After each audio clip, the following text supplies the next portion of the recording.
Alors donc on va parler des intoxications par cardiotrope et je n'ai pas de conflit d'intérêt avec ce sujet. Il y a peu de conflits d'intérêt en toxicologie, sauf peut-être Gare du Nord. Donc les intoxications par cardiotrope, l'objectif de cette présentation, c'est de connaître la présentation clinique des intoxications par cardiotrope, de connaître leur prise en charge et de connaître les antidotes à utiliser au cours de ces intoxications.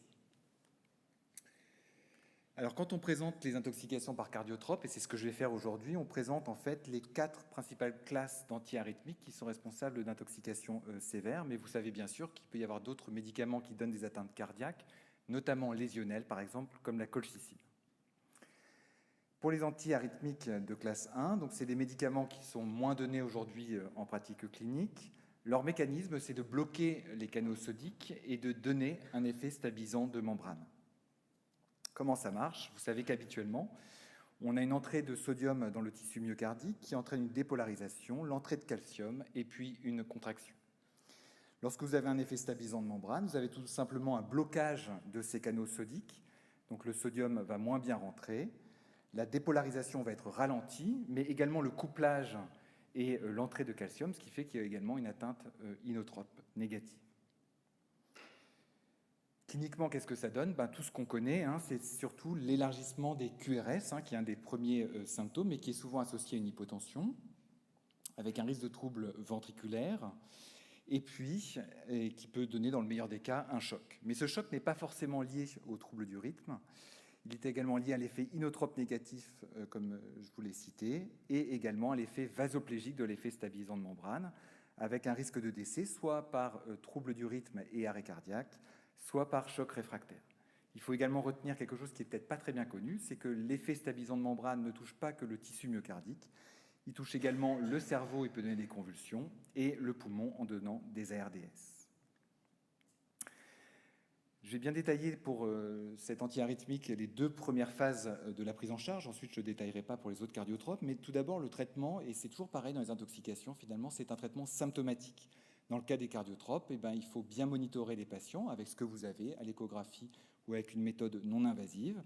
Autre, il faut mettre les catécholamines si le patient est hypotendu, il faut commencer à le remplir, puis il faut traiter les complications que sont par exemple les convulsions. Deuxièmement, il faut toujours se poser la question de la décontamination digestive. Lorsque c'est une forme à libération immédiate, elle se donne dans l'heure ou les 2 heures qui suivent l'intoxication, avec le respect des contre-indications. Et la principale contre-indication, c'est des troubles de la conscience. Bien sûr, on peut donner du charbon activé à un patient qui est intubé ventilé dans la sonde nasogastrique. Quand c'est une forme LP, ce délai est plutôt allongé. Et même, il faut répéter l'administration de charbon activé toutes les 4 à 6 heures. Ensuite, une fois qu'on a mis en place tout ça, il y a des traitements spécifiques à discuter. Dans l'effet stabilisant de membrane, le premier traitement, c'est les bicarbonates molaires de sodium. Comment ça marche? Quand vous administrez des bicarbonates molaires de sodium, vous allez à la fois augmenter le gradient de sodium, alcaliniser le milieu extérieur, et puis vous allez déplacer la molécule de son récepteur, ce qui va permettre de rétablir à la fois la conduction et la contractilité. L'indication, c'est si les QRS sont supérieurs à 120 millisecondes et qu'il existe une hypotension, sans normalement dépasser 750 millilitres. Et puis, bien sûr, ça alcalinise, donc ne pas dépasser un pH qui est non compatible avec la vie. Il faut également prévenir les troubles du rythme, c'est-à-dire essentiellement les troubles ioniques. Et juste une petite attention sur les hypokaliémies, elles sont fréquentes dans l'effet stabilisant de membrane. En fait, il y a une hypokaliémie de transfert. C'est même un facteur de gravité qui est associé à certaines intoxications. Et il faut se méfier, puisque si on s'acharne finalement à les normaliser, voire à être un petit peu plus au-dessus pour éviter tout trouble du rythme, il y a un risque de relargage une fois qu'il n'y a plus d'effet stabilisant de membrane, et d'hyperkaliémie avec des troubles du rythme qui ont déjà été décrits. Dernier point pour ce type d'intoxication, les antiarythmiques sont dangereux et inutiles. Deuxième classe thérapeutique, ce sont les inhibiteurs calciques. Alors vous savez bien sûr qu'ils antagonisent. Ce sont des antagonistes des canaux calciques voltage dépendants avec 2 types de molécules, celles qui vont agir directement sur la contractilité ou sur le tissu de conduction, les non-dihydropyridiniques, et puis les dihydropyridiniques, le plus connu étant l'amlodipine, et lui qui est plutôt vasoplégiant et qui va agir sur le tissu musculaire lisse. En fait, tout ça, c'est très théorique en termes toxicologiques, puisqu'il va y avoir une perte de sélectivité de ces molécules pour leurs récepteurs, et vous pouvez tout à fait avoir un tableau très cardiaque avec un dihydropyridinique, avec notamment une atteinte cardiaque sévère. Donc cliniquement, ça va donner bien sûr des effets cardiovasculaires au premier plan. Pour les dihydropyridiniques, c'est plutôt une hypotension avec une tachycardie, plutôt une atteinte cardiaque directe, une baisse de la fréquence cardiaque pour les non-dihydropyridiniques. Et puis vous allez avoir des signes qui sont essentiellement des signes cliniques, qui sont la conséquence du choc soit cardiogénique, soit vasoplégique. La prise en charge des 2 premières étapes, on a déjà discuté. Le traitement spécifique passe par 2 antidotes. Le premier, c'est le chlorure de calcium. C'est un peu comme le bicarbonate molaire de sodium. Le but, c'est d'augmenter le gradient de calcium pour essayer qu'il y en ait plus qui rentrent par les canaux. Mais surtout, le plus important et celui qui est incontournable, c'est l'insuline euglycémique. Alors, pourquoi l'insuline euglycémique ? Donc, l'insuline, en fait, il y a des récepteurs calciques au niveau du pancréas qui vont permettre à l'insuline d'être sécrétée au niveau de la circulation sanguine. Lorsque vous avez une intoxication par inhibiteur calcique, eh ben, vous allez avoir une moindre entrée de calcium et donc moins d'insuline qui passe dans la circulation sanguine et donc une insulinopénie. Deuxième élément, lorsque vous avez de l'insuline, eh ben, vous allez avoir une cascade de phosphorylation qui va permettre que GLUT s'exprime au niveau des membranes et qu'il y ait un transfert intracellulaire de glucose. Dans le cas des intoxications par cardiotrope, eh ben, en fait, la phosphorylation va être juste bloquée au niveau de la PI3 kinase et donc par conséquent, GLUT ne s'exprime ou s'exprime moins au niveau des membranes. Du coup, il y a une insulinorésistance. Donc ces 2 mécanismes d'efficacité, on va dire, de l'insuline dans ces intoxications, ça va avoir un effet essentiellement sur la contractilité. Il y a un deuxième mécanisme qui est un petit peu plus complexe, qui implique le NO, et qui va entraîner en fait une vasodilatation à la fois systémique mais aussi microcirculatoire, qui peut être paradoxale, mais en fait qui va améliorer la vascularisation des organes puisqu'il est conjoint à l'amélioration de la contractilité cardiaque.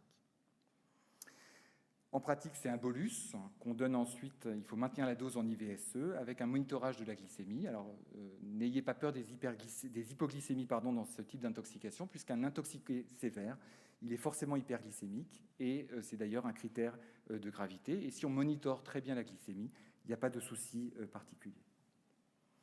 Voilà. Tout ceci a fait l'objet d'une conférence d'experts de consensus qui était parue dans Critical Care Medicine en 2017 et vous pouvez vous y référer notamment pour les doses exactes.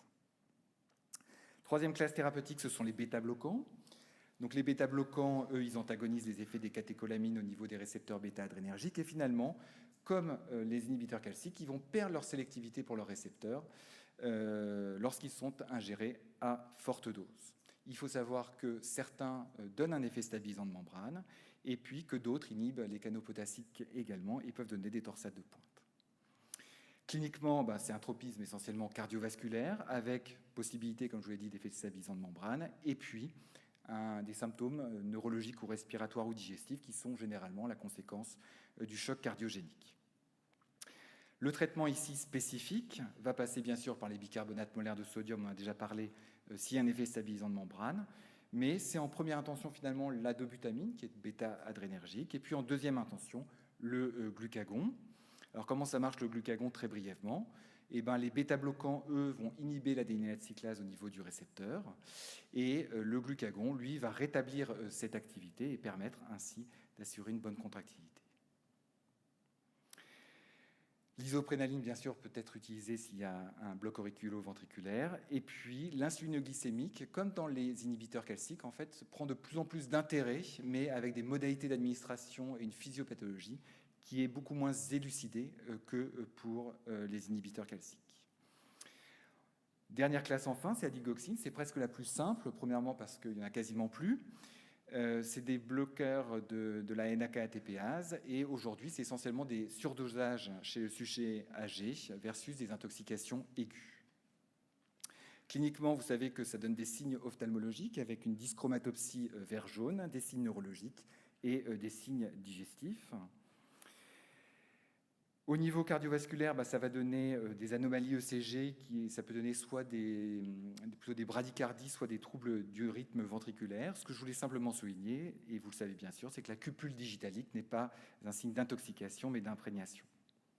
Le traitement, il y a un traitement spécifique qui est l'immunothérapie par anticorps anti-digoxine. Alors c'est toujours un petit peu embêtant à calculer, mais il faut le calculer en prenant le Vidal et en s'accrochant. Mais en tout cas, il faut surtout faire une digoxinémie pour calculer la dose à administrer. On met cette dose entière s'il y a un seul de ces critères, qui sont des critères soit cliniques, soit ECG, soit biologiques. Et on met demi-dose s'il y a simplement 3 des critères des facteurs de moins mauvais pronostic. On peut bien sûr, s'il n'y a pas d'anticorps disponible, mettre un pacemaker externe ou une sonde d'entraînement électrosystolique. Donc là, je vous ai présenté un peu ce qui se fait habituellement. Et puis, il y a d'autres traitements qui arrivent un petit peu sur le marché. L'un que vous connaissez forcément, ce sont les intralipides qui sont utilisés dans les intoxications par anesthésiques anesthésiques locaux au bloc opératoire. La modalité d'action, c'est que ça capte en fait la molécule, ça fait dans une vésicule, ça capte les molécules lipophiles, et puis ça aurait un effet énergétique au niveau cardiaque, et ça améliorerait la contractilité. D'ailleurs, il y a un nombre de publications extrêmement importantes sur l'efficacité de tels traitements. Néanmoins, ce qu'il faut retenir, c'est ce registre américain qui a en fait pris tous les patients qui avaient reçu des intralipides pour intoxication et qui a en fait montré qu'on ne rapporte dans la littérature que ce qui marche, mais jamais ce qui ne marche pas. Et eux, dans leur expérience, c'était quasiment 90% dans lesquels les intralipides n'avaient pas d'efficacité majeure sur les intoxications, voire même la possibilité d'effets secondaires, des thromboses d'ECMO, ou bien l'ininterprétabilité des examens biologiques. Et donc aujourd'hui, il n'y a pas de recommandation pour utiliser systématiquement des intralipides au cours des intoxications par cardiotrope. Ça peut être discuté en rescue, mais en tout cas, le bénéfice-risque n'est pas en faveur d'une administration systématique. Et vous voyez très bien que le nombre de papiers sur le sujet a drastiquement diminué après les recommandations des groupes européens et américains. Deuxième élément, c'est l'épuration. Donc ces toxiques ne sont pas dialysables, mais il y a eu un regain d'intérêt pour la dialyse à l'albumine, notamment sur ce report de Nicolas Pichon, qui montrait que sur 2 intoxiqués aux inhibiteurs calciques, on voyait une amélioration de l'état hémodynamique, des lactates et une diminution des catécholamines suite à des séances. Ici, c'est le système Mars. Alors, il y a peu de cas en fait décrits dans la littérature, et aujourd'hui, ça ne peut pas être une technique qui est privilégiée en première intention, en tout cas. Surtout, ce qui est intéressant, c'est ce travail qui avait été mené par Philippe Hanson et qui montrait que pendant une séance de Mars ou de dialyse à l'albumine chez un patient sévèrement intoxiqué à l'amlodipine, il n'y avait que 1,5 mg d'amlodipine qui était retiré par la machine, c'est-à-dire même moins d'un comprimé. Donc ça marche peut-être, les indications ne sont pas très bien connues aujourd'hui, mais c'est peut-être parce que ça capte du NO, peut-être parce que ça peut suppléer le foie d'une certaine manière et assurer un métabolisme des médicaments qui sont éliminés par le foie, mais en tout cas, ce n'est pas un mécanisme épurateur. Enfin, l'hémoperfusion est très peu utilisée, il y a des problèmes hémodynamiques, il y a quelques reports qui disent que ça pourrait marcher. Enfin, dernier traitement quand on ne peut plus rien faire, c'est bien sûr l'ECMO artério-veineuse. Il n'y a pas de critères dans les cardiotropes vraiment publiés à ce jour. Il faut savoir que dans l'arrêt cardiaque, les arrêts cardiaques sur intoxication aiguë par cardiotrope ont des meilleurs, lorsqu'ils sont réfractaires, ont des meilleurs pronostics que ceux qui sont dus à d'autres causes. Donc simplement, en résumé de tout ça, les intoxications par cardiotrope, c'est grave. C'est des patients qui s'aggravent très rapidement, c'est-à-dire qu'un patient peut être totalement conscient, quasi asymptomatique, et puis être quasiment 1 heure après en ECMO. Il y a souvent une acidose lactique, mais attention, dans certaines intoxications, notamment les bêta-bloquants, elle est souvent retardée et n'apparaît que secondairement, avec bien sûr le risque qui est l'arrêt cardio-respiratoire et le choc réfractaire. Le traitement il est symptomatique, et c'est toujours pareil en toxicologie, et ces patients qui doivent aller dans un service de réanimation, même s'ils sont asymptomatiques et même si parfois ça peut bloquer les lits. Le traitement, bien sûr, il est comme d'habitude, mais il ne faut pas oublier la décontamination, notamment dans les formes à libération prolongée, ça peut avoir un impact important. Vous allez adapter vos catécholamines, bien sûr, au choc que va présenter votre patient. Et simplement un petit rappel pour les digitaliques. Historiquement, les agents bêta-adrénergiques sont contre-indiqués puisqu'ils aggraveraient la survenue des troubles du rythme. Comme antidote, il faut en retenir finalement dans 4 situations. Effet stabilisant de membrane, ce sont les bicarbonates molaires de sodium. Bêta-bloquant, c'est la dobutamine et éventuellement le glucagon. Les inhibiteurs calciques, c'est chlorure de calcium, mais surtout l'insuline glycémique. Digitalique, c'est l'immunothérapie. Ensuite, on peut se poser la question de l'intralipide, la dialyse par le Mars éventuellement, l'assistance circulatoire périphérique et peut-être à ce moment-là se rapprocher d'un centre expert. Voilà, merci beaucoup pour votre attention.